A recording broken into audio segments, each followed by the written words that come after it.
வந்திருக்க உங்கள் எல்லாருக்கும் வணக்கம். உங்களை பார்க்குறதுல ரொம்ப சந்தோஷமாக இருக்குது. ரொம்ப நாளைக்கு அப்புறம் என்னோடய படத்தோட ப்ரிவ்யூவில் நானே உங்கள் எல்லாரையும் சந்திக்கிறேன். படம் கண்டிப்பாக பார்த்துருப்பீங்க. இந்த படம் கம்ப்ளீட்டாக புது தயாரிப்பாளர், புது டைரக்டர், புது டீம் எல்லாருமே ஒரு பாசிட்டிவாக ரொம்ப ஹார்ட் ஒர்க் பண்ணி இந்த படத்தை எடுத்திருக்கோம். கண்டிப்பாக ஒரு விஷயம் இந்த படத்தில் என்ன சொல்ல வந்திருக்கோம் அப்படின்னா, தோல்வியும் வெற்றியும் வாழ்க்கையில் ஒரு ரொம்ப சகஜமான விஷயம். அதை ரெண்டுமே பாசிட்டிவாக பேலன்ஸ்டாக போனோம்னா நம்ம வாழ்க்கை ரொம்ப நல்லாயிருக்கும். என்ன சொல்ல போனால், தோல்விங்கிறது தான் it is the ladder for success. அதை நம்ம ரொம்ப பாசிட்டிவாக எடுத்து விடாமுயற்சியாமல் நம்ம ட்ரை பண்ணிக்கிட்டே இருந்தால் சக்ஸஸ் கண்டிப்பாக நம்மளுக்கு கிடைக்கும். ஸோ எண்ட் ஆஃப் த டே நம்ம என்ன தான் ஹார்ட் ஒர்க் பண்ணி என்ன தான் படம் பண்ணாலும் கடைசியாக உங்களோட சப்போர்ட்டும் உங்களோட என்கரேஜ்மெண்ட்டும் உங்களோட எழுத்தில் தான் இந்த படத்தோட வெற்றி இருக்குது. இது வரைக்கும் என்னை ரொம்ப நல்லா சப்போர்ட் பண்ணியிருக்கீங்க. இது எனக்கு 23வது வருஷம் சினிமாவில். கண்டிப்பாக இந்த படத்தையும் நீங்கள் சப்போர்ட் பண்ணுவீங்க, என்கரேஜ் பண்ணுவீங்கன்னு நம்புகிறேன். நீங்கள் எல்லாரும் இந்த படத்தை பார்த்ததுக்கு ரொம்ப ரொம்ப நன்றி. Thank you so much.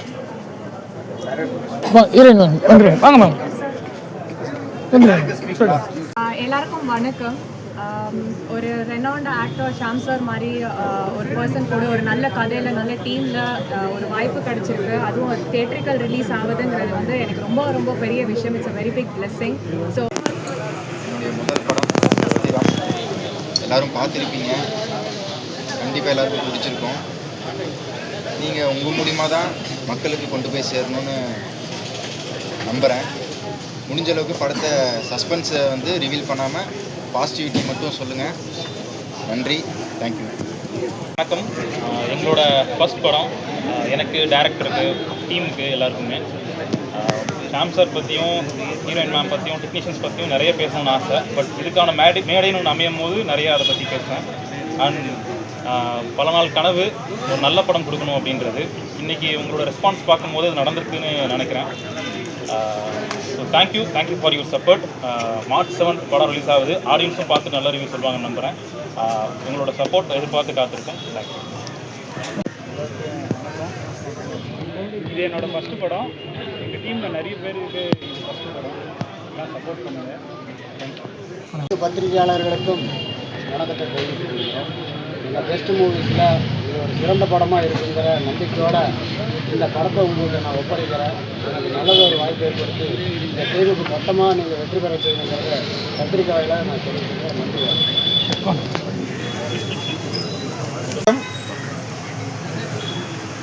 படம் பார்த்துருப்பீங்க. நிறைய பேர் சப்போர்ட் பண்ணிங்க. ரொம்ப சந்தோஷமாக இருக்குது பார்க்குறதுக்கு. இனிமேல் நீங்கள் எழுதுகிற எழுத்துக்கு ஒரு பெரிய பவர் இருக்குதுன்னு நான் நம்புகிறேன். ஏன்னா ஆல்ரெடி நிறைய ஜெயிச்ச படங்களுக்கு நீங்கள் முதல் காரணமாக இருந்திருக்கீங்க. ஸோ நீங்கள் தான் மக்கள்கிட்ட கண்டிப்பாக இந்த படத்தை கொண்டு போய் சேர்க்கணுன்ற நம்பிக்கை எனக்கு இருக்குது. ஸோ மார்ச் 7 படம் ரிலீஸ் ஆகுது. கண்டிப்பாக நீங்கள் இந்த படத்தை மக்கள்கிட்ட கொண்டு போய் சேர்ப்பீங்கன்னு நான் நம்புகிறேன். Thank you so much. அது அஸ்திரம்னா வெப்பன். அஸ்திரம் அப்படின்றது ஒரு வெப்பன், ஒரு ஆயுதம் அப்படின்ற அர்த்தம். இப்போ நீங்கள் படம் நான் ரிவீல் பண்ண முடியாதுன்னு பார்க்குறேன். இல்லை, இந்த படத்தில் ஒரு முக்கியமான வெப்பன் படத்தில் யூஸ் பண்ணுறாங்கல்ல, அதை ரிவீல் பண்ண ஆடியன்ஸ்க்கு ரிவீல் பண்ண வேணாம்னு நான் பார்க்குறேன். நான் படம் பார்த்து உங்களுக்கு அந்த அஸ்திரம் என்னன்னு தெரிஞ்சுக்கணும்னு நினைக்கிறேன். அதை தான் இந்த ஆக்சுவலாக இப்போ நீங்கள் படத்தில் கட்டல் வச்சுருக்கீங்களே, இது நடக்குதா? உண்மையானமே நீங்கள் ஓரளவு எல்லாம் விசாரிச்சுங்களா? இல்லை, நடக்குது. ஆக்சுவலாக அதை ஒரு உண்மை சம்பவமும் சொல்லியிருக்கோம். இல்லை, இன்னும் நிறைய இருக்குது ஆக்சுவலாக. ஸோ அது எல்லாத்தையும் படத்தில் வைக்க முடியல. ஆக்சுவலாக நிறைய டேட்டா கேதர் பண்ணணும்.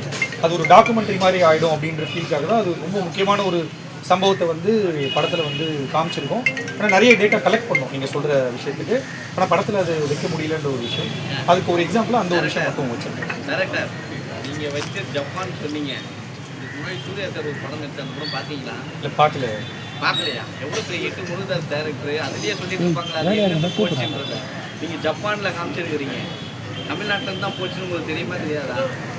இல்லை, அது ஃபிக்ஷன் பிரதர். இல்லை, நீங்கள் கேட்குறது புரியுது. அது உண்மை. நீங்கள் சொல்கிறது உண்மை கதையை தழுவி பண்ணது. இது ஃபிக்ஷன், எங்களோட கம்ப்ளீட் கற்பனை. ஸோ அதுக்கும் இதுக்கும் சம்மந்தம் இல்லை சார். பரவாயில்ல, கடைசியாக அஸ்திரன்னு வச்சுட்டு சாம் சாரை ஓட வந்துருக்குது. சாம் சார் எதாவது கேட்டாரா? கொடைக்கானல் சுற்றி பார்க்கணும்னு சொன்னார் அவங்ககிட்ட.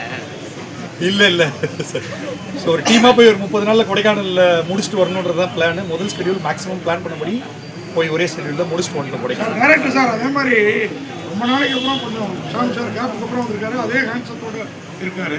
ஆனால் அவர் சீரியஸாகவே சுற்றி விட்றீங்க. ஹீரோயினும் நல்லா அழகாக இருக்காங்க. வச்சிங்கன்னா எங்களுக்கு இன்னும் கொஞ்சம் ஒரு பெப்பாக இருந்திருக்கும். நல்ல கேள்வி சார். ஆனால் என்ன ப்ராப்ளம்னா இப்போ நிறைய பேர் பார்த்துட்டு படத்தில் லேக் இல்லை அப்படின்ற ஒரு விஷயம் சொன்னாங்க. ஸோ இந்த மாதிரி கிரைம் த்ரில்லர் படங்களுக்கு வந்து அந்த ஒரு சாங்ஸும் காமெடி மற்ற விஷயங்கள் ட்ராக் ஆட் பண்ணால் ஒரு பெரிய ட்ராபேக்காக இருக்கும் அப்படின்றது நம்ம நிறைய ரிவ்யூ பார்த்து தெரிஞ்சுக்கிட்டோம். ஸோ அதனால பர்பஸாக அதெல்லாம் அவாய்ட் பண்ணணும் தான் சார் பண்ணோம். ஸோ கண்டிப்பாக ஒரு அடுத்து கமர்ஷியல் படம் பண்ணும்போது கண்டிப்பாக நீங்கள் சொல்கிற எல்லா விஷயமும் ஆட் பண்ணிடுறேன் சார். தேங்க்யூ. நீங்கள் உங்கள் வீட்டில் இருந்து எல்லாமே தான் அன்னைக்கு திரிஷா ஜோதியா இந்த படத்தில் பெரிய ஆட்கள் நீங்கள் மட்டும் தான் இருக்குது. இது எப்படி பார்க்குறீங்க? இது ஒரு நல்ல அஸ்திரமாக தான் அமைஞ்சிருக்கு உங்களுக்கு. பட் ஆனாலும் இந்த கதைக்காக இம்பார்ட்டன்ட் பண்ணிக்கிறீங்களா? அதனால தான் நான் வேறு யாரையும் இது பண்ணலை அப்படின்னு. இல்லை, ஆக்சுவலாக இந்த படத்தில் வந்து பிவோட்டல் கேரக்டர் வந்து அகிலன் தான். அவர் மேலே தான் ட்ராவல் ஆகுது. அந்த இன்வெஸ்டிகேட்டர் த்ரில்லர் தான். நான் கூட கேட்டேன் வேறு யாராவது சப்போர்ட்டிங் போட்டுக்கலாமா அப்படின்ட்டு. இல்லை சார், கொஞ்சம் த்ரில்லர் ஃபார்மேட்டில் இருக்கிறதுனால கொஞ்சம் புது பீப்புளாக இருந்தால் ட்விஸ்ட்டுக்கு கொஞ்சம் இன்னும் ஹெல்ப் பண்ணும் அந்த மாதிரி பேசும்போது தான் ஐ காட் கன்வின்ஸ்ட். அதே மாதிரி இப்போது நீங்கள் கேட்டது வந்து அஸ்திரம் இப்போவும் இருக்கா, அந்த காலத்துலலாம் இருக்கான்னு கூட கேட்டிங்க. இப்போது எத்தனையோ இடத்துல இந்த சூசைட் பாம்பிங்ஸ்லாம் நடக்குது. அதை எப்படி கன்வின்ஸ் பண்ணுறாங்க, என்ன பேசுகிறாங்கங்கிறது நமக்கு தெரியாது. ஆனால் அவங்க தான் அதை பேசி பண்ணுறாங்க.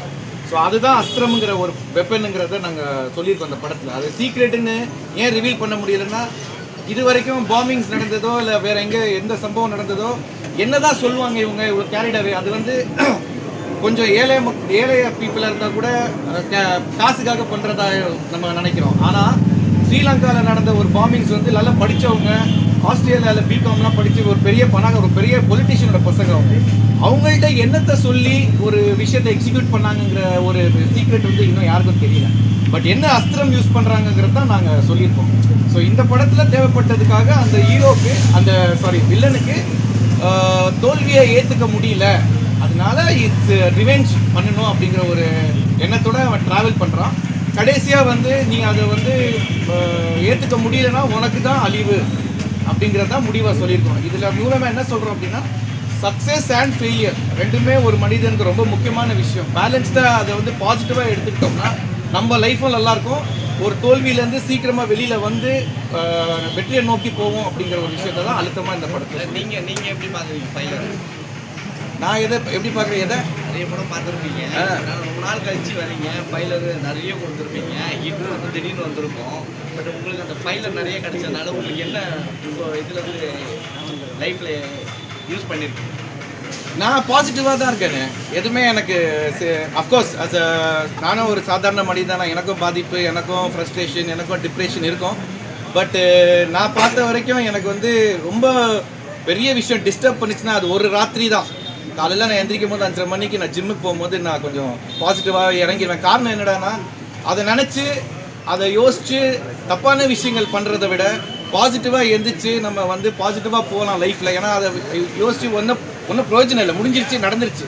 அதை கடந்து வரணுங்கிறதுக்காக தான் நான் பாசிட்டிவாக ரொம்ப இருக்கேன். அந்த மாதிரி எடுத்துப்பேன் எல்லாத்தையும். சார், நீங்கள் பாசிட்டிவாக மட்டும் அந்த அஸ்திரத்தை பயன்படுத்த மாட்டேங்கிறாரு, உங்களோட விளையாட போகணும் அப்படிங்கிறீங்க.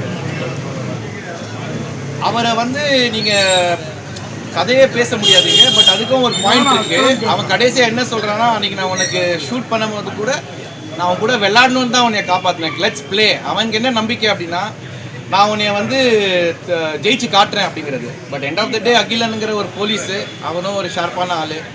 அவனை அடித்து கொல்லாமல் கைது செய்யணும் அப்படின்னு தான் நினச்சான். பட் வந்து அது என்ன முடிவுங்கிறத டேரக்டர் சொல்லியிருக்கேன். ஜாம் சார், நீங்கள் ஹீரோவாக பண்ணுற படத்தில் ஆர்யா வந்து ஒரு செகண்ட் ஹீரோவாக பண்ணியிருக்காரு. ஆனால் இன்னைக்கு போஸ்டரே ஆர்யா கிட்ட கொடுத்து ரிலீஸ் பண்ணியிருக்காரு. என் தம்பி, அது எனக்கு பிரச்சனை இல்லை. நீங்கள் எப்படி போட்டு பார்த்தாலும் நான் பாசிட்டிவாக தான் பேசுவேன். நேற்று வந்து இப்போது இதே மாதிரி தான் சிவகார்த்திகேயனை கேட்டாங்க. நான் வந்து ஜட்ஜாக இருந்தேன், அவன் டான்ஸராக இருக்கேன்னு. அதில் எந்த பிரச்சனையும் இல்லை எனக்கு. எல்லாருக்கும் கடவுள் அமைச்சு கொடுக்குற ஒரு ஜேர்னி தான். ஸோ நம்ம பாசிட்டிவாக அடுத்தவங்களை பார்த்து பொறாமப்படாமல் நம்மளுக்கு கொடுத்ததுக்கு நம்மளுக்கு நன்றி சொல்லி கரெக்டாக இருந்தோம்னாலே நம்ம லைஃப்பில் சந்தோஷமாக இருக்கலாம். யங்ஸ்டர்லாம் வந்து ஏதாவது ஒரு சின்ன தோல்வி பட்டா கூட உடனே வந்து வேற விஷயத்துக்கு போயிடுறாங்க. போதை இதெல்லாமே நீங்கள் பார்த்தீங்கன்னா என்னோட சர்க்கிள்ல 3 பேர் சூசைட் சரி நீங்கள் வந்து இப்போ தெளிவாக எழுந்து வந்திருக்கீங்க, இப்போ வந்து ஒரு நல்ல படம் கொடுத்துருக்கீங்க. சரி நீங்கள் அவங்க எதாவது அட்வைஸ் பண்ணி என்ன பண்ணுவீங்க? அஸ்திரமாக சொல்லுங்கள். உன்னோட ஃபெயிலியரையோ ஃப்ரஸ்ட்ரேஷன்லையோ டிப்ரெஷன்லையோ போதைக்கு அடிமை ஆகாமல் டைம் வேஸ்ட் பண்ணாமல் திருப்பி ப்ரைட்டாக எந்திரிச்சு எனர்ஜியாக பாசிட்டிவாக நல்ல பாசிட்டிவான பீப்புளோட இருந்தால் நம்மளுக்கு அந்த ஈஸியாக அந்த தோல்வியை ஹேண்டில் பண்ணலாம். கடைசியாக என்ன தோல்வி அடைஞ்சதுக்கப்புறம் நம்ம என்ன பண்ணணும் அப்படிங்கிறதுனா get up and start moving forward. நாளைக்கு என்னங்கிறத யோசி அப்படிங்கிறது தான் என்னோட இதாக வச்சுருக்கேன். ஏன்னா ஒரு விஷயம் நடந்ததுக்கப்புறம் you can't do anything about it. நல்ல டான்ஸ் ஆடுவாரு இந்த படத்தில். நான் கேட்ட அப்புறம் முடியா கேட்டு சரி சரி நான் தான் உனக்காக நிறுத்தினேன். சரி சரிண்ணே சரிண்ணே சரிண்ணே. ஒன்றும் இல்லை, ப்ரொடியூசர் பையனும் டைரக்டரும் நடிச்சிருக்கிறாங்க, ஓகேங்களா? அதனால உங்கள்கிட்ட சொன்ன கதையிலேருந்து சீனா எடுக்கிறப்ப ஏதாவது காம்ப்ரமைஸ் பண்ணாங்களா? இல்லை சார், அதெல்லாம் ரெண்டு பேருமே ஒன்றும். ஆக்சுவலாக வந்து சுமந்த் நடிக்கிறது ஃபஸ்ட்டு எனக்கு தெரியும். டேரக்டர் வந்து லேட்டாக நானே இந்த ரோல் பண்ணிடுறேன் சார், ஃபஸ்ட்டு 2 சீன் தான் அப்படின்னு சொல்லும் போது கூட நான் கேட்டேன், கான்ஃபிடண்ட்டாக இருக்கியா அப்படின்னு கேட்கும்போது பண்ணிடலாம் சார், 2 சீன் தானே சார் நான் பண்ணிடுறேன் அப்படின்னு சொல்லும் போது நல்ல ஹோம்ஒர்க் பண்ணி ரிஹர்ஸ் பண்ணி தான் பண்ணாப்புல, நல்லா பண்ணியிருக்காப்புல. டைரக்டர் உங்களை இன்டர்வியூல அனுப்பிடுறாங்க, ப்ரொடியூசர் சொன்னாங்களா நீ டைரக்ட் மட்டும் பண்ணுங்க? ஐயோ இல்லை அதான் ஒரு ஆசை, முதல் படம் டைரக்ட் பண்ணுற மாதிரி ஒரு படம் நடிக்கணும்னு ஆசை. குட்டி குட்டி ரோல் நிறைய படத்தில் நடிச்சிருக்கேன். அப்படிங்கும் நம்ம படம் ஃபஸ்ட்டு படம்ன்றது ஸ்பெஷல்ன்றதுனால ஒரு கேமியோ பண்ணிடலாம் அப்படின்றதுனால கொஞ்சம் எக்ஸ்டெண்டட் கேமியோவாக பண்ணிட்டேன். வேறு இல்லை, உண்மையாக பேசணுன்னா உண்மையாக சொல்லணும்னா நானும் நிறையா இயக்குநர்களோட ஒர்க் பண்ணியிருக்கேன். பட் இந்த டீம், இந்த டைரக்ஷன் டீம் வந்து ரொம்ப ப்ரொஃபஷ்னலாக ரொம்ப ஆர்கனைஸ்டாக இருந்தாங்க, ரொம்ப டிசிப்ளினாக இருந்தாங்க. அதனால தான் ஒரு 30 நாள் ஷெடியூலை வந்து கொடைக்கானலில் வித்தவுட் எனி சேஞ்சஸ் லேக் இல்லாமல் ஒரு 5 நாள் எக்ஸ்டெண்ட் பண்ணாமல் கரெக்டாக எடுத்து முடிச்சதுக்கு காரணம் இவங்க எல்லாருமே வந்து ரொம்ப ப்ரொஃபஷ்னலாக அந்த படத்துக்குள்ளே ஒர்க் பண்ணாங்க. ஆஸ் அ ஃப்ரெண்ட்ஸாகவும் கூட நின்றாங்க. பட் ஃப்ரெண்ட்ஸு செகண்டரி தான். ஒர்க் பண்ணும்போது ப்ரொஃபஷ்னலாக எல்லாமே தெரிஞ்சிருக்கா அப்படின்னு பார்க்கும்போது எல்லாருமே ரொம்ப வெல் எக்யூப்டாக ரொம்ப ஆர்கனைஸ்டாக இருந்தாங்க. இல்லை சார், அவருக்கு ஒரு சின்ன ஐடியா இருக்குது, இது எப்படி ஒர்க் ஆகுதுன்னு பார்த்துட்டு அதை லீட் பண்ணலாங்கிறது தான் அரவிந்தோட ஐடியா. சார் இது சின்ன பட்ஜெட் படம் சொன்னீங்க, எப்படி இதை கம்மிட் ஆனீங்க? ஏன்னா இவங்க சரியாக பண்ணுவாங்களா, ஃபஸ்ட்டு டைரக்டர் அதெல்லாம் இருக்குது. பட் அது வந்து சின்ன படம் இல்லையே, வெளில வந்தாலும் பெரிய படம் தான். இனிமே இது இப்போ நம்ம வந்து கதை கேட்கும் போது தான் அதை பண்ணணுமா வேணாமான்னு யோசிப்போம். அதில் வந்து 15 கோடி படம்னா நம்ம அதை ஃபஸ்ட்டு கேட்க மாட்டோம். படம் கதை என்னங்கிறது கேட்டுட்டு இந்த டீம் எப்படி இருக்குது, இதை எக்ஸிக்யூட் பண்ணுவாங்களான்னு நினைக்கும் போது எனக்கு ரொம்ப பாசிட்டிவாக இருந்தது. அதே மாதிரி அவங்க சொன்ன பட்ஜெட் வந்து 30 days இன் கொடைக்கானல், 10-12 days இன் சென்னை. அதை வந்து பிளான் பண்ணி எடுத்து அதுக்கப்புறம் போஸ்ட் ப்ரொடக்ஷன் எல்லாமே பண்ணி முடிச்சிட்டாங்க. எனக்கு ஃபஸ்ட்டு 2 நாள் கொஞ்சம் டவுட்டாக தான் இருந்தது நீங்கள் கேட்குற மாதிரி. பட் 2வது நாளே நான் ரொம்ப தெளிவாயிட்டேன், இந்த டீம் வந்து இந்த விஷயத்தை எக்ஸிக்யூட் பண்ணிடுவாங்கங்கிறத ஒரு நம்பிக்கை இருக்குது. சாம் சார், நீங்கள் எப்பவுமே வந்து உங்கள் படம் பார்த்தீங்கன்னா நல்ல டான்ஸ்லாம் இருக்கும். இந்த படத்தில் டான்ஸ் இல்லை, ஏதாவது கவலை இருந்ததா? கவலையாக இருந்ததுனால தான் நானே ஒரு டான்ஸ் வீடியோ ப்ரொடியூஸ் பண்ணி ரெடி பண்ணியிருக்கேன். இன்னும் 2 வாரத்தில் அதை வெளியாக்குறேன். டேரக்ட் ப்ரோ, உங்கள்கிட்ட ஒரு கேள்வி. சின்ன சீன் தான், ஆனால் மைனோட ஒரு விஷயம் கேட்டுருந்தீங்க. அவர் ஷாம் சார் வந்து 3 விக்டிம் ஃபோன் பண்ணுவார். ஜென்ஸ் வீட்டுக்கு ஃபோன் பண்ணும்போது ஒரே கேள்வி ஒரே ஆன்சர் வந்துடும். ஆனால் பெண்கள்கிட்ட கேட்கும் போது எதுக்கு கேட்குறீங்க அப்படிம்பாங்க. ஸோ பெண்கள் அடிக்கடி அந்த மாதிரி கேள்வி கேட்பாங்க அப்படின்னு வச்சுருந்தீங்களா?